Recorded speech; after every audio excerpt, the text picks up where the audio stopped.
Hello, friends. All right. Let's see if we can get things going here. Gotta get all my windows in the right place. Do all the things so I can see the chat. Hello, friends. I'm so glad you're all here. Oh, look at everybody in the chat already. Awesome. Let me know how the sound is. Let's see. Lower than recommended. Let's see. Audio stream bitrate of 128.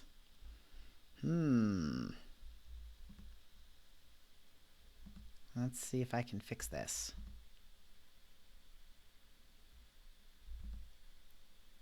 Video bitrate.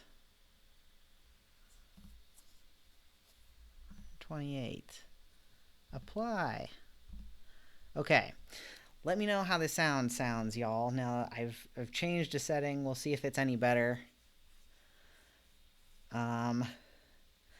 If it doesn't sound great on this mic, I will switch to my headphones because we used this mic last time, and there was some weird audio reverb, and I thought I fixed it. So, okay, everybody's saying sounds good, so that's good.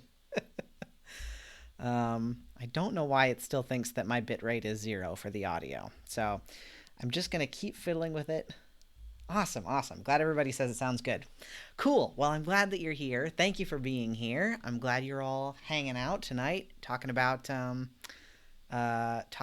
Jesus walking on water. That's the plan for tonight. Talking about fear, talking about Peter being kind of impulsive, as Peter tends to be. So that's the plan. Let's see. What did I want to, before we get going, I've got to do a little bit of like announcement making and a little bit of like, hey, guess what? Things are happening. I'm going to put a video on this channel tomorrow that'll be the sort of like, hey, here's the news. But you all, I just want you to know what's going on. So if you are watching this video right now, you are currently watching Bible Study Live on my personal YouTube channel, which is the one that I've been posting everything to. And we're going to be moving Bible Study Live over to the Transmission Ministry Collective YouTube channel. And the reason we're doing that is because we have to have like some separation between the stuff that's me personally and then the stuff that's for the organization. So we're going to be doing the Bible studies over on the Transmission Ministry Collective page. So you should see already in the description of this video, you should see, tell me if you don't, a link to Transmission Ministry Collective's YouTube page. And that's where the videos are going to be. That's where the Bible studies are going to be. After tonight. Tonight's the last one on this channel, and then we're moving on up and moving on over. So that's the plan. On this channel, I'm still going to be making some like personal stuff, and I want to continue hopefully doing the Journey Through the Bible YouTube videos that I was doing a long time ago and then had to stop because I had no time. So eventually I want to start doing those again and doing more general recorded videos. So those will still be showing up on this channel. All the stuff that's on here right now is staying here, so nothing that's on here is going to move anywhere. But in the future, Bible studies are going to be over on the Transmission Ministry Collective page. Yay. Okay. Living Love is already following it. I'm so glad. Good. So follow over there and then you'll see things happening. So that's the news. That's the news for today.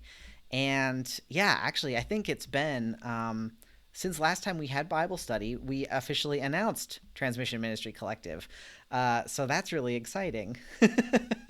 I think like I don't know, people are really excited about what's going on with TMC, and there's going to be a lot of really cool stuff. And so I'm pumped about it, and I'm glad you all are pumped too.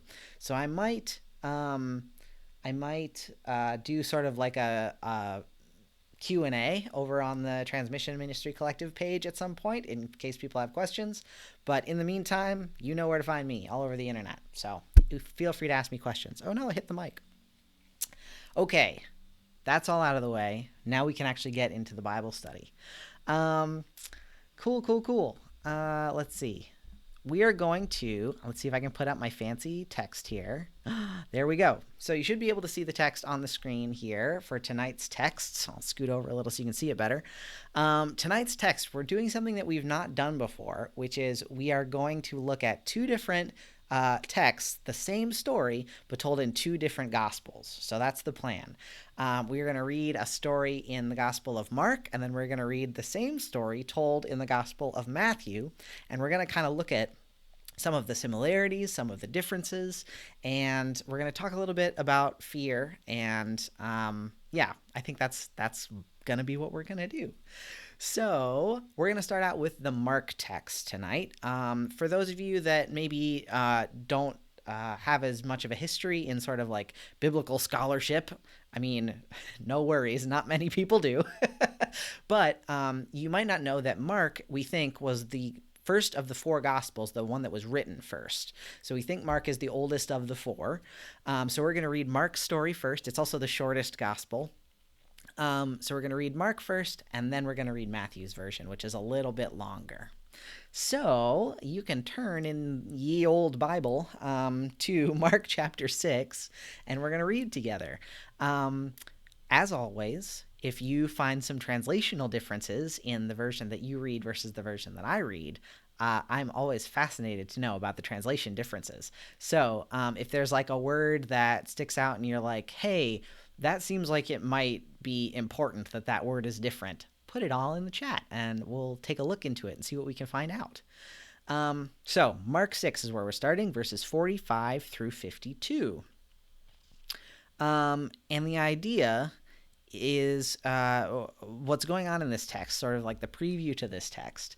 Actually, in both the versions we're reading, in Mark and Matthew, the thing that has happened right before this story is that Jesus has just fed this huge crowd of people. It's the loaves and fishes story. So if you remember the story where Jesus takes a couple of fish and a couple loaves of bread and then makes it enough to feed a ton of people, that's the story that happens right before this. So right after that happens, we get this story. So we're going to read, and I'm reading Mark 6, 45 through 52 in the New Revised Standard Version, the NRSV. So if you're putting in stuff about the translation you're reading in the chat, put in what version you're reading too, and then we can look it up. So here's the story. It goes like this, starting in verse 45. Immediately, everything in Mark happens immediately. Immediately, Jesus made his disciples get into the boat and go on ahead to the other side, to Bethsaida, while he dismissed the crowd.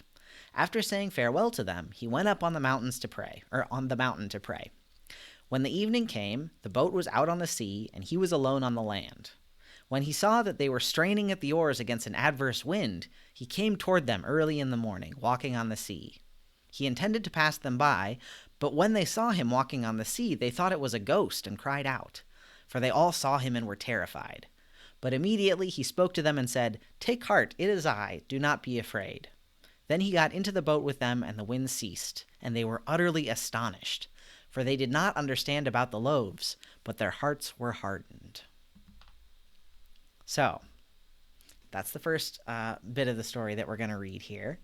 Does anybody have any immediate things that you notice about what happened in this story, or immediate translation things? Any of that? And I always got to wait for a second. This gives me a chance to have a drink of water while you are all thinking and typing. Because there's a lag now that there wasn't before in the old system.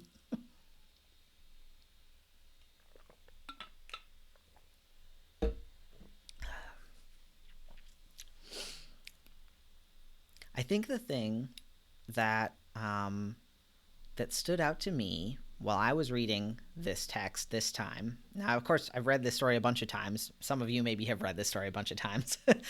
But this time, when I was reading the text, I realized that I had kind of, in my head, combined two different stories and kind of thought that they were the same story. And I actually had to go back and look it up because I was like, wait a minute, what's going on here? So I want to talk about that. Living Love says verse 52 seems different. I'm going to recheck. Okay, cool. So Living Love, tell me what you find out about 52. Jude says, be of good cheer in verse 50 in the King James. Let's see. Verse 50. where when he says, "Take heart, it is I, do not be afraid." So in the King James, it's "Be of good cheer, it is I, do not be afraid." I kind of like that. Once in a while, the King James is not a very accurate translation to the Hebrew and Greek usually, but it is so much more poetic. It always sounds so nice. I wish somebody would tell me to be of good cheer. It sounds great. Golden Heart. Golden Heart. Oh no, I've forgotten your name again. Oh shoot. Is it? Oh no. Golden Heart, remind me what your name is. I'm so sorry. I've forgotten. Julia. It's Julia. I remembered. Came back to me. Okay, Julia says, "Why were their hearts hardened?" That's a good question. So the hardened heart thing shows up a couple times in the Bible. Of course, people think of it in the context of the story of the Pharaoh of Egypt who wouldn't let the Israelites go. Pharaoh's heart was hardened, right? Another place that shows up is in Psalms. Psalms sometimes talks about people's heart being hardened, and in some of the prophets also talk about people's hearts being hardened. And usually, what that means is that somebody is intentionally sort of intentionally not getting it, but on purpose, like being kind of intentionally obtuse. And why, we're not totally sure. It's interesting that at the last verse of this passage, it says that they did not understand about the loaves, but their hearts were hardened. So it's not even this particular story that they're confused about or that they're like hardened against. They're actually still thinking back to when Jesus made all that food out of a tiny bit of food, and that's still the thing that they're like being kind of obtuse about, which is interesting. So yeah, I don't have a good answer for like why particularly. There's a lot of possible reasons though. So Living Love says in verse 52, the difference between understood not and considered not. I think it's more than just not understanding, but not knowing how to understand it. Interesting thought. Yeah, I think when it comes to that idea of like hardened hearts, sometimes the question is like, are people? It's this. It gives you this sense of people being like intentionally stubborn and not getting it on purpose. But maybe they literally couldn't take it in. That's possible. Yeah, so Living Love is saying like they're kind of stuck on like the physics of like making a lot of food out of a little food, and they're still stuck on that. So, hi Mary, glad to see you. So, I want to kind of go back to this thing that I had happen when I was reading this story, which may have happened to some of you, that I kind of lumped this story together with the story of Jesus calming the sea, or Jesus like calming the waves, that actually happens in both Matthew and Mark. It's another story that happens in both. It happens a lot in Matthew, Mark, and Luke. There's a lot of similar stories. But there's a story of Jesus calming the sea, and I thought that was like the same story as Jesus walking on water, and it's not. So if you were like, wait, what's going on here? You can look back at Mark chapter 4. So literally 2 chapters ago, in Mark chapter 4, we have Jesus calming the storm, where all Jesus and all the disciples are together in a boat, and Jesus is sleeping in the back of the boat, and the boat's like rocking and like starting to swamp, and the disciples are like, Jesus, get up, help save us. And then Jesus quiets the storm. And so it's interesting because I think for a lot of people, because this is a similar thing happening where the disciples are in a boat and they're scared, people sort of like just mash the two together, but they're different stories. And it's interesting that first one happens 2 chapters earlier. So you'd think, this is where I'm getting with this, is you would think the disciples would not be as freaked out about these high waves in this story because they've already seen Jesus calm the waves, right? They've already seen Jesus be the Lord of all creation and mastering the sea, right? So they've already seen that. So when we're reading Mark 6 now, I'm wondering what you think the disciples are afraid of. Do you think the disciples are afraid of the water? Are they afraid of like the sea again? Are they afraid of a storm? What are the disciples afraid of in this passage in Mark 6? Is it the same thing?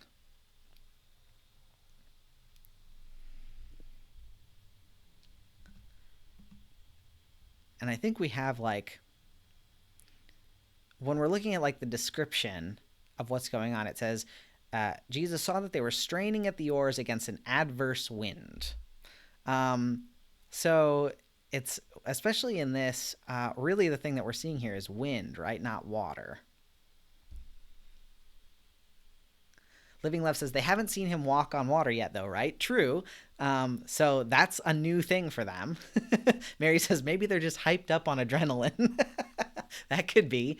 It doesn't seem like, yeah, I think Living Love is kind of getting to it. Julia's getting to it. This idea that like they've seen Jesus handle the water, but they haven't seen him stand on it. Like the walking on water thing is new.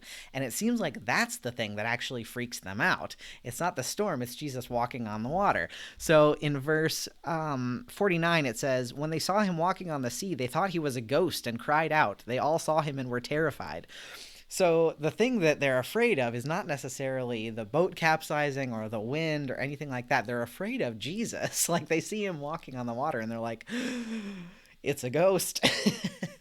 When I was looking up some information about these texts in my commentaries, a couple things came up. One thing, actually, Anne just said here, is that in the ancient world, in this particular time and place, there was a belief that there were sort of like spirits or other gods or things like that that were in the water or lived around the water.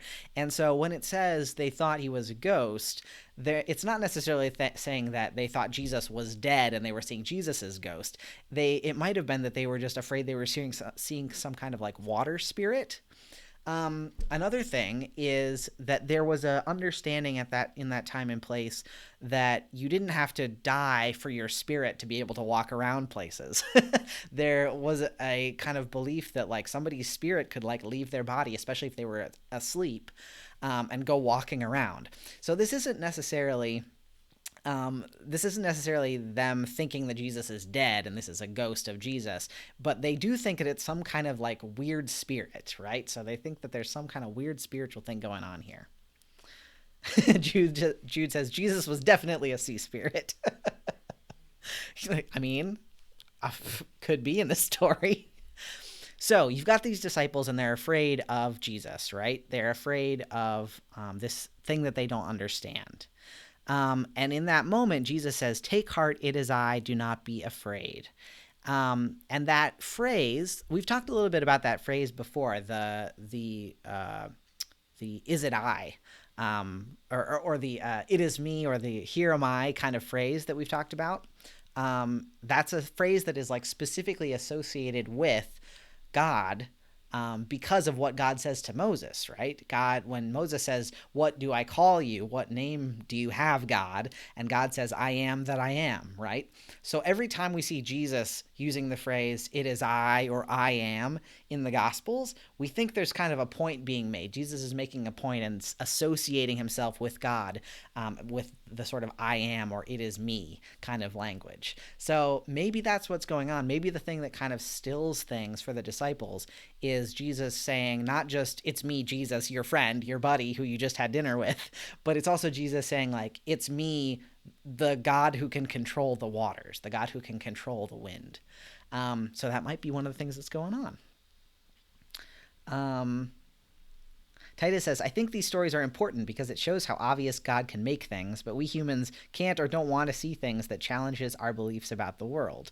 Right. I mean, I think we've got these two stories kind of told together, right? Where we've got the bread or the meal that's expanded way farther beyond the number of people it should have fed, and then we have Jesus walking on water. Neither of these things make sense in terms of like physics, right? Neither of these things really make sense, and the disciples are having a really hard time with that. I think it's interesting, again, with that last sentence, that the disciples are still kind of stuck on the bread thing, even after the walking on water thing. That it's like these two examples of the disciples being like, that shouldn't be able to happen. How did that happen? So Jesus got into the boat and the wind ceased and they were utterly astounded. So that's sort of our first story that we're looking at, is the Mark story.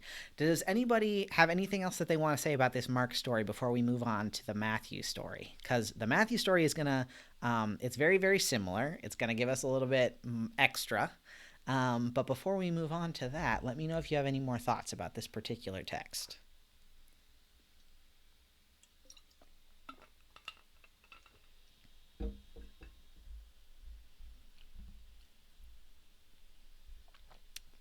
So, Matthew 14 is where we're going to go next.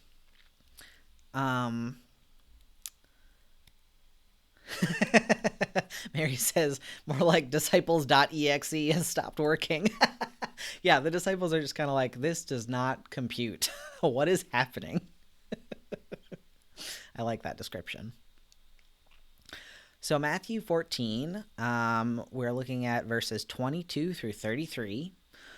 So again, this is the same thing where it's happening just after the feeding of the 5,000, the feeding of the multitude. So same deal in Matthew. Now, again, like I said, Matthew also has a story of Jesus calming the storm, right? The story of Jesus calming the storm is in Matthew chapter 8, and we're going to be reading Matthew 14. So again, chapters earlier, the disciples have seen Jesus calm the sea and calm the waves. And so Jesus we already know that Jesus can do this. In the Matthew 8 story about calming the sea, it's the same deal where they're all in a boat together and Jesus is asleep and the disciples wake him up, and then he calms the sea, and then they're like, oh my gosh, he's the real deal. So we hear that story in Matthew 8, but now we're jumping to Matthew 14. So in Matthew 14, verses 22 through 33, that's what we're going to read next for this similar story. So, again, look out for translational differences. Let us know if you find any. It goes like this in the NRSV. Oops, hold on. There we go. Okay, so in the NRSV, we also start out in Matthew 14 with the word immediately. So both of these stories start out immediately. So like Jesus feeds the multitude and then immediately jumps in a boat. Or the disciples jump in a boat, rather. Immediately, Jesus made the disciples get into the boat and go on ahead to the other side while he dismissed the crowds. And after he had dismissed the crowds, he went up the mountain by himself to pray. When evening came, he was there alone. But by this time, the boat, battered by the waves, was far from the land, for the wind was against them. And early in the morning, he came walking toward them on the sea. But when the disciples saw him walking on the sea, they were terrified, saying, "It is a ghost," and they cried out in fear. But immediately Jesus spoke to them and said, "Take heart, it is I, do not be afraid." So let's stop there for just a second, because that's sort of almost word for word what we got in the Mark bit. But I'm wondering if you notice any differences between the Mark story that we read in Mark 6 and the Matthew story in Matthew 14, in those paragraphs before we get to Peter. Do you notice any differences that jump out? While you're noticing that, here's just an interesting fact, or interesting insight, I guess, into the text. Scholars think that the reason that both Matthew and Mark pair the stories of feeding the multitude and then walking on water is because they're intentionally trying to call back to stories from the Exodus where Moses parts the sea, right? Or God parts the sea for Moses. And then the Israelites are fed with manna, with bread, just like out of nowhere. And so we think that maybe the writers of the Gospels were trying to get people to think about how God worked with Moses back in Exodus when they think about Jesus making food show up out of nowhere and do things to the sea. So just an interesting tidbit. So, a couple things here. Mary says, it was stormy, it may have been hard to see, and they may not have known it was Jesus. Right. I'm sure that's true. Like, looking through the wind and the sea and, like, whipping water everywhere, it probably wouldn't have been so wild to think of this as, like, a sea monster or sea spirit coming for you, because you couldn't see that well, I'm sure. Jude says, King James Version says it's during the fourth watch of the night. Right. So in the version that I just read, it said early in the morning he came walking toward them. In the King James it says in the fourth watch of the night. And the fourth watch of the night, I had to look that up because I was like, what's the fourth watch of the night? It's apparently between 3 a.m. and 6 a.m. So a lot of people just kind of split the difference and say about 4 o'clock in the morning. But fourth watch is between 3 o'clock and 6 o'clock a.m. So that's the time that we're looking at here. What am I missing here? Let's see. Julia says this one seems a little more detailed. It does. It has like one or two little extra details in it. Jade, aka Robin, says Jesus went up to pray. Yeah, so I think in the Mark version, it says he went up the mountain to pray. In the Matthew version, it says he went up the mountain by himself to pray. So it's a little, again, it's like those extra little details, right? Just Matthew wants to make sure that you know that he was by himself. Jude says, was the one in Mark in the evening, but this is in the morning. Yeah, no, they were both in so in Mark it says, when evening came, the boat was out to sea and he was on the land. So, well, that's a good question because it doesn't say really in Mark. It says when evening came. So that kind of makes you think that it was maybe earlier in the evening. Like after dark, but maybe earlier in the evening. Whereas the Matthew one specifically says in that fourth watch bit that it was like really early in the morning, right? So yeah, interesting, Jude, pointing that out. I think you could argue that both of them could have happened in the early hours of the morning, but the Mark one may have happened more like in the later evening, like before midnight but after dark. Hard to say, really, because the Mark one doesn't give us an exact time like the Matthew one does. Let's see.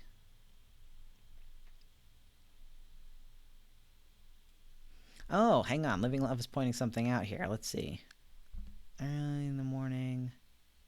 Oh, yeah, you're right. You're right. Living Love is pointing out. So it says, right, in the evening the boat's out to sea, but then he came walking towards them early in the morning in Mark. And then in Matthew it says, by this time the boat was far from land. Early in the morning he came walking toward them. So I guess, yeah, so it is early in the morning in both of them. Good catch, y'all. So yeah, early in the morning. This is happening early in the morning, right? And I think one of the things that, yeah, this idea that one of the things that I think that originally sort of caught me is that when is the idea that Jesus sends them out on the boat immediately after everybody's eaten dinner, but they're still out there on the boat in the early morning, right? So I was kind of how far is this sea that they're trying to get across? What's taking them so long to get from one side to the other? And of course, one of the commentaries that I was reading was well, it was taking them so long to get across because the wind was against them, right? We're told in both Mark and Matthew in these stories that the wind is against them at this time.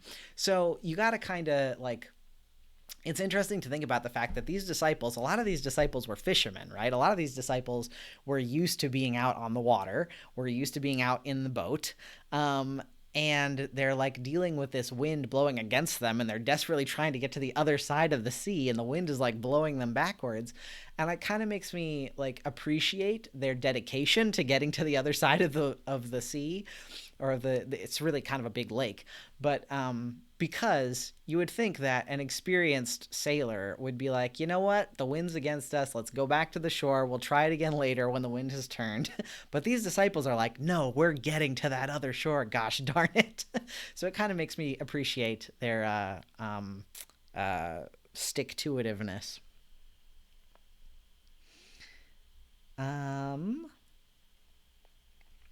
So Nikki says that that the translation she's reading says courage instead of take heart, which, yeah, I feel like it's the same feeling, but I feel like take heart is courage makes sense to us. Take heart, you're what does that even mean? But it is kind of more poetic. Yeah, so Mary's getting to what I just said. Why didn't they just wait for better weather? Yeah, that's kind of what I was thinking, is come on, these are a bunch of sailors. They should know better than this. But they're really dedicated to getting to that other side, which is cool. Good for them. So, okay, let's now that we've kind of looked at a couple of the similarities and differences there, let's read on. So we're going to read verses. So this is back in Matthew in 14, verses 28 through 33. So let's try that. So it goes like this. Well, actually, let's go back to verse 27. Immediately Jesus spoke to them and said, "Take heart, it is I, do not be afraid." Peter answered him, "Lord, if it is you, command me to come to you on the water."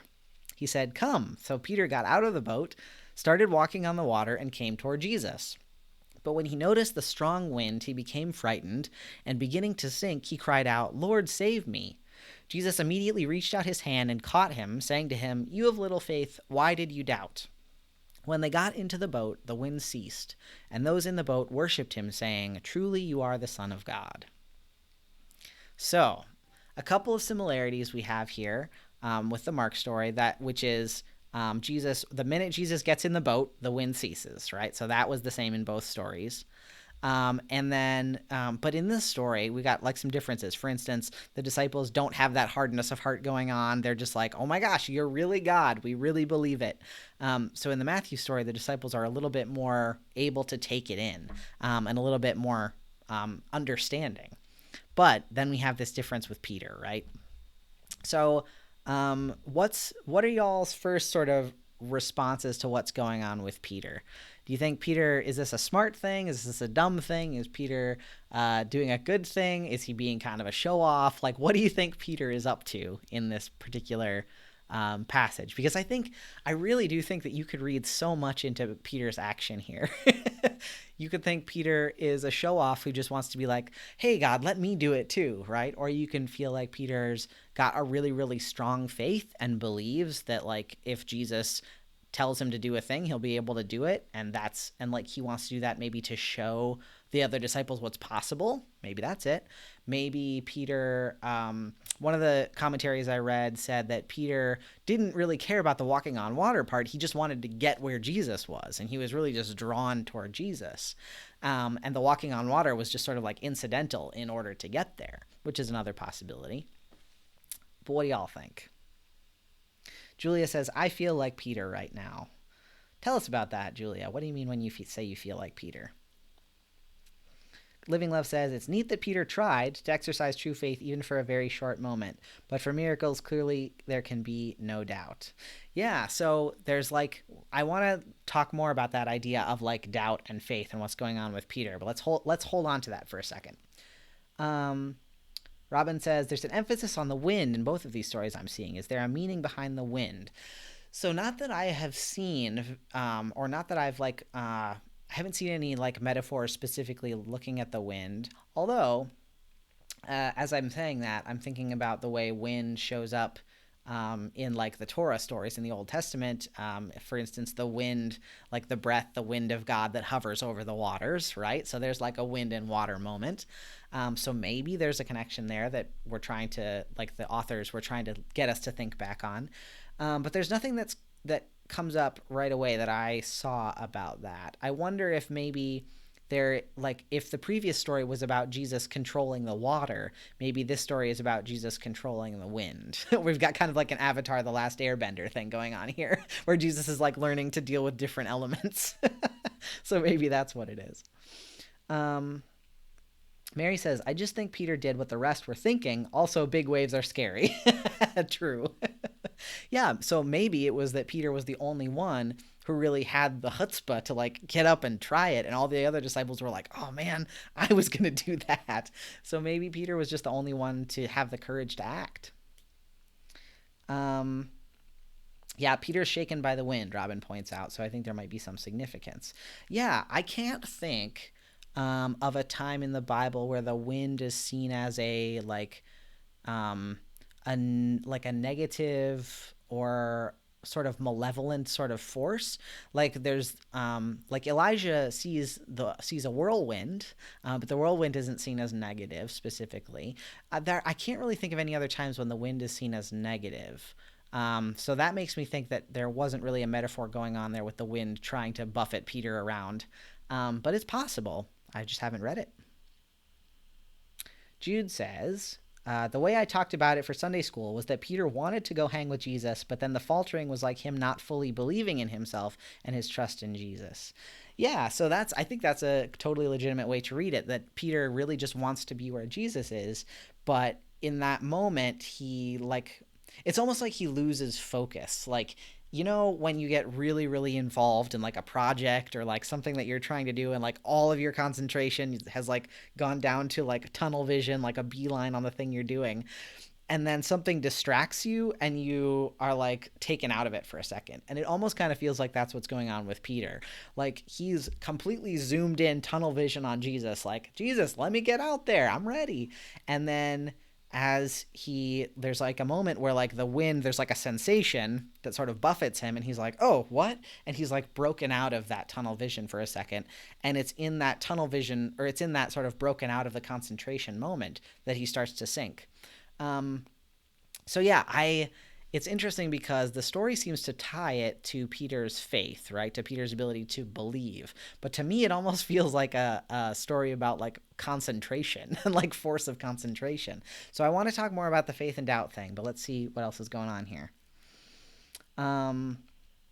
Julia says, I don't have a strong faith. It shakes often. I struggle to believe God really loves me, and I have doubt waves. Yeah, okay. We're coming back to this doubt and faith thing, so I want to really come back to that, but I want to finish reading what else we got here in the chat. Oh,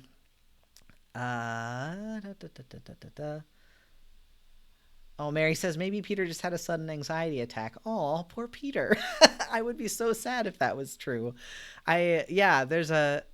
I think you could read something about that in terms of like, not necessarily Peter having an anxiety attack, but I feel like in times when I've had anxiety attacks, it kind of feels like that, right? It feels like you're all confident, you're standing on solid ground, and then all of a sudden things just go, so it's kind of a good description of what an anxiety attack feels like. It's like this could almost be a metaphor for that experience.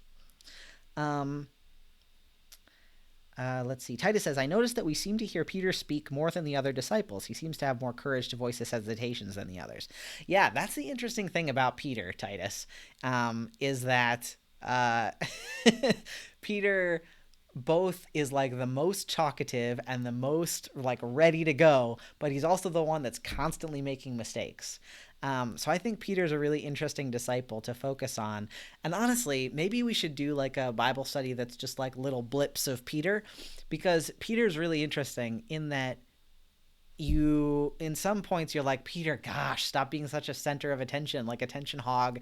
And then other times you're like, well, at least somebody said something because the other disciples apparently just stand around. So yeah, Peter's interesting.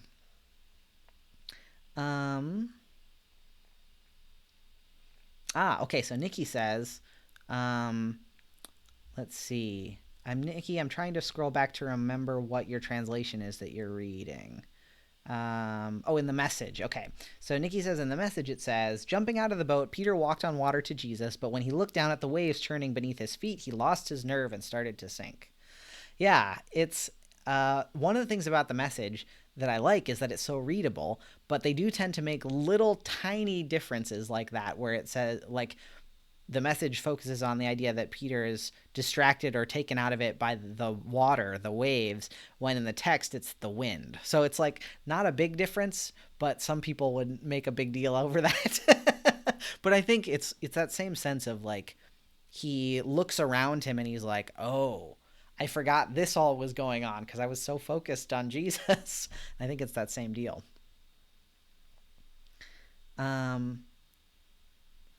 Yeah. Okay. So I want to go back to the faith and doubt thing because people have kind of brought that up several times. And I think that's an important point that's going on here. So let's look at what Jesus says. You'll notice in the Mark version of the story that we read, Jesus doesn't say anything about faith. In the Mark version, Jesus says, take heart, it is I, do not be afraid. And he gets in the boat, right?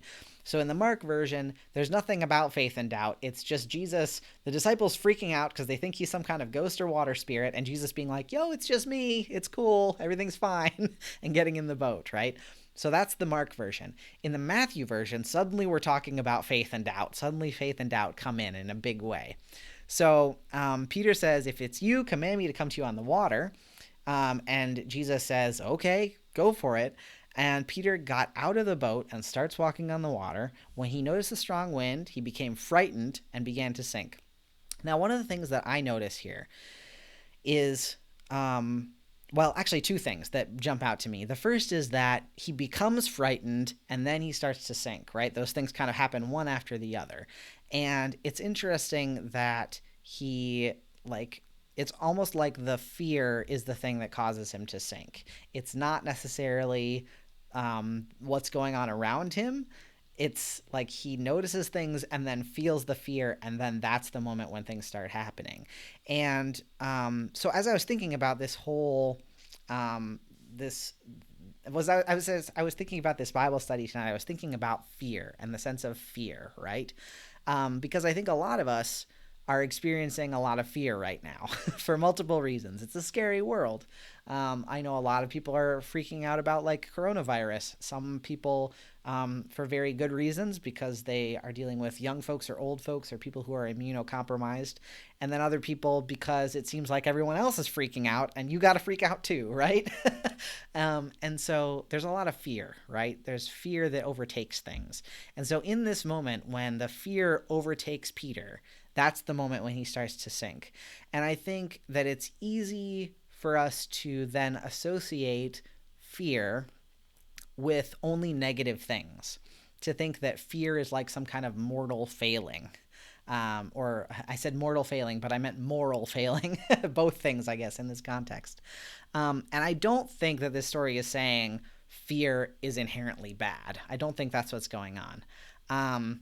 But I think that the fear is pointing to something else, right? The fear is pointing to Peter's belief in his own ability and God's ability. And I think that's where the faith thing comes in. I don't think it's saying that like Peter is bad, right? Let's see. Nikki says, I relate to the losing his nerve part, becoming frightened because he realizes what's going on around him and forgets to focus on Jesus and his faith. It totally makes sense, Nikki. Yeah, I think that's kind of what I wanted to bring up as we're looking at these passages and as we're dealing with fear in our everyday life. That like that moment where he looks around him and is like, oh, okay, this is a scary place, and feels that fear, is the moment where it seems like there's like this disconnect in his focus, right? Yeah, so there's lots of different reasons to be afraid right now, right? Living Love talks about how love casts out fear because fear means like torment or punishment, right? We talked about that in 1 John a couple Bible studies ago. Golden Heart talks about being worried about people who are anti-LGBT, right?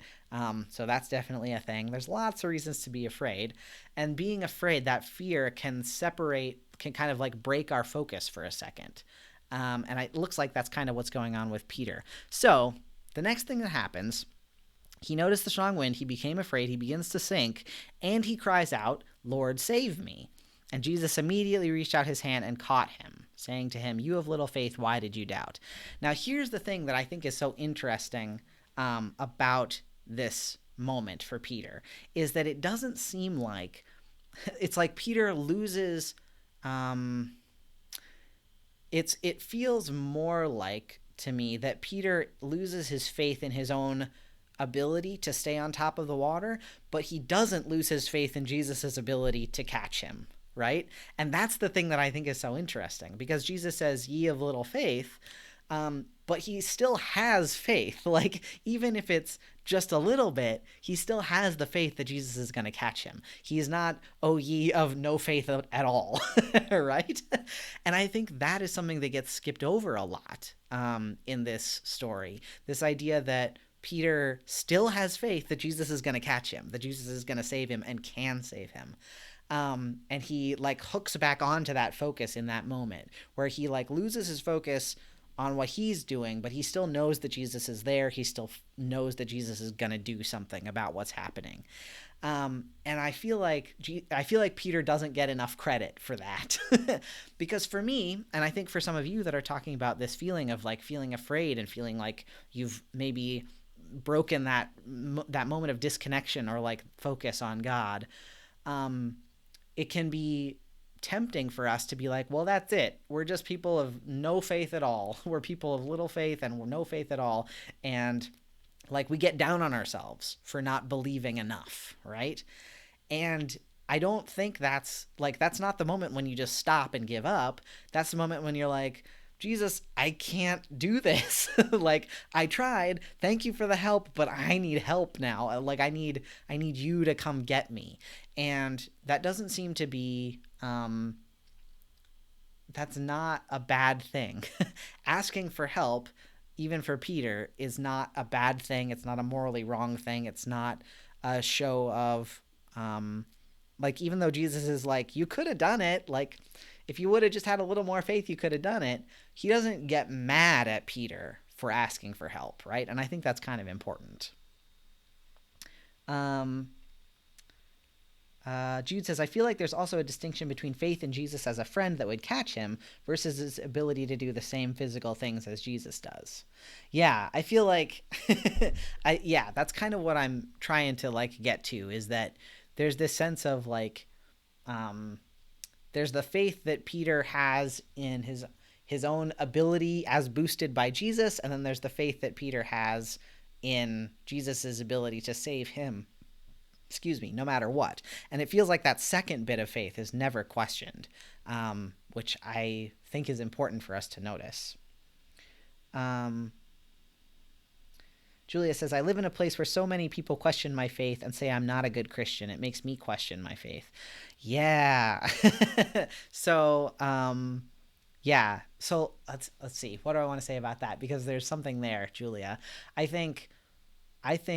wonder, so as we think about like people asking the other people in the story, right? We clearly have Jesus and we clearly have Peter.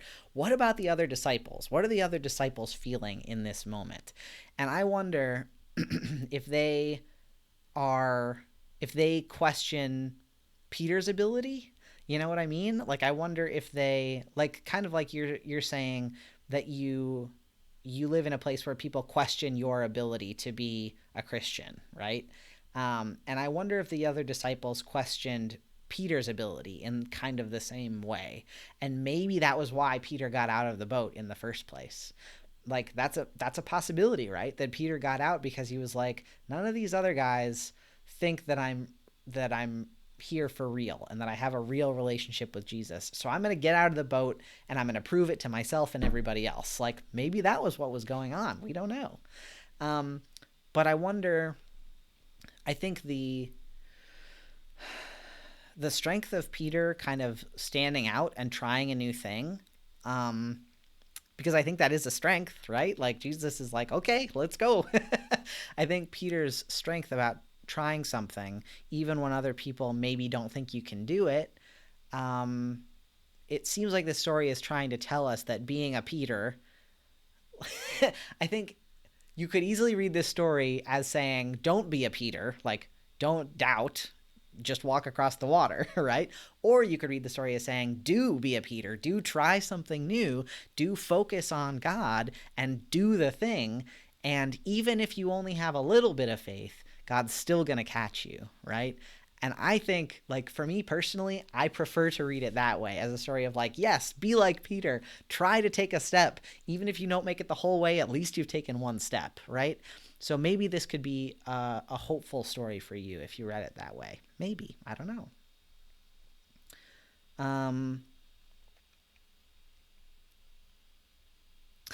Oh, Jude, sorry. Yeah. Anne says, Peter's a risk taker. He's very transparent in expressing himself. Peter is a little bit like one of those people that just doesn't have a filter. He just does. He just does and he says. And that's why he's so interesting for us, right? Because a lot of times we just do and say without thinking too much about it. So I think a lot of people can associate like with him. I want to go back to the text for a second and look at what Jesus says. Jesus says, you have little faith. Why did you doubt? I wonder if you all read this. This feels that moment where Jesus says, You have little faith, why did you doubt? Because that's the only thing, like he says, come to Peter, right? And then he says, you have little faith, why did you doubt? And that's the only thing that Jesus says in that paragraph, in that section. And I wonder if you all read, you have little faith, why did you doubt, as a negative thing or as a neutral thing.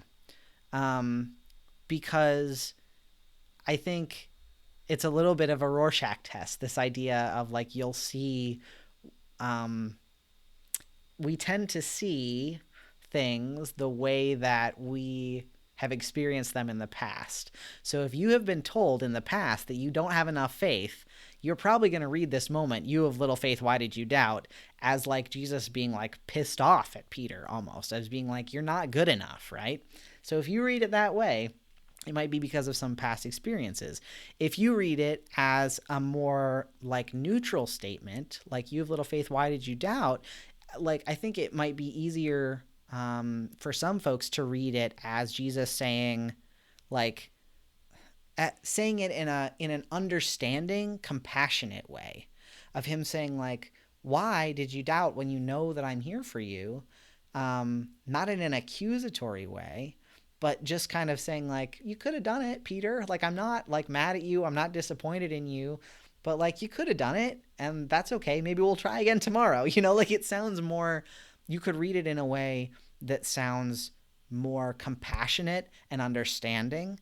And if you're reading it in a more negative way, I wonder if it's possible for you to read it in a more neutral way or even a more compassionate and understanding way. Because the Jesus that we know tends to be pretty compassionate and understanding of the disciples. Like he does yell at them when they screw up, but this doesn't seem like Jesus. He doesn't say like, you screwed up. He doesn't rebuke them. Like we hear about Jesus rebuking people all the time, and Jesus doesn't rebuke anybody. He's just like, aw, shoot. It's more like, aw, shucks kind of moment, it seems like. And I wonder how we might connect with that. Yeah. So yeah, some of us, like Living Love says, Jesus is just giving feedback, not being disappointed. That's possible, yeah. And a lot of people are saying like, yeah, I've read it negatively too, right? Yeah, Titus says reading it like Jesus is teasing Peter. Oh, that's so sad. So I wonder, this is why I want to connect this to our experience, right? The two things that I kind of am hoping that we can take away from this story of Peter walking on water is recognizing that Peter still has faith in Jesus, still has that faith to know Jesus is there to catch him and trusting that Jesus will catch him. So even if you just have a little faith, it's that mustard seed thing, right? Even if you just have a little faith, that's okay. Even if your faith is just like, I really want to believe, I really want to have faith, that can be enough. That's your mustard seed, right? So maybe don't go sprinting across the water. Maybe you're not ready for that yet, but like you have enough to trust that Jesus is going to be there. And Jesus's presence, we're told in this story, his presence is the thing that calms everything down, right? The minute he gets in the boat and he is present, things are calm. So what would it look like to be okay with your little mustard seed for a while? What would it look to be okay with the little faith that you have? So that's the one thing I'm hoping we can take away from this. The second thing I'm hoping we can take away is this idea of Jesus's compassionate reaction when we do feel like our faith is moving, right? As I was looking at the Bible commentaries for this, one of the things that it said is that in Matthew's gospel specifically, doubt is not thought of as the opposite of faith. It's not doubt versus faith. Doubt is thought of as like a faith that you have that just kind of goes up and down sometimes. So what if we thought about the idea that it's not all or nothing? It's not binary, right? We know better than to try to put everything in a binary. It's not doubt or faith. It's an experience of faith that goes up and down over time. And that's normal and that's okay. So what would it feel like to know that Jesus can act compassionately towards us in that moment when our faith is really low? What if Jesus reaches out his hand and is like, hey, you don't have to doubt, that's okay, but like, I get it. And And what would that be like, to know that Jesus could reach out in a compassionate way rather than in an accusatory way? So that's what I'm hoping that we can maybe take away from this.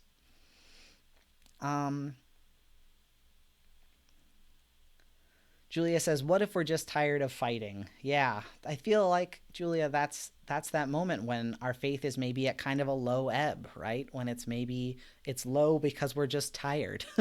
And I think that's the moment. What Anne says, keep holding on to Jesus's hand. That's the moment when you're tired, is the moment when Jesus catches, right?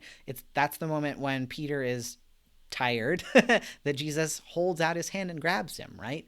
And I think it's when we I don't want us to think that the only way that Jesus can catch us is in some huge movie style miracle, because I don't think that's the way that God works in the world, at least not right now.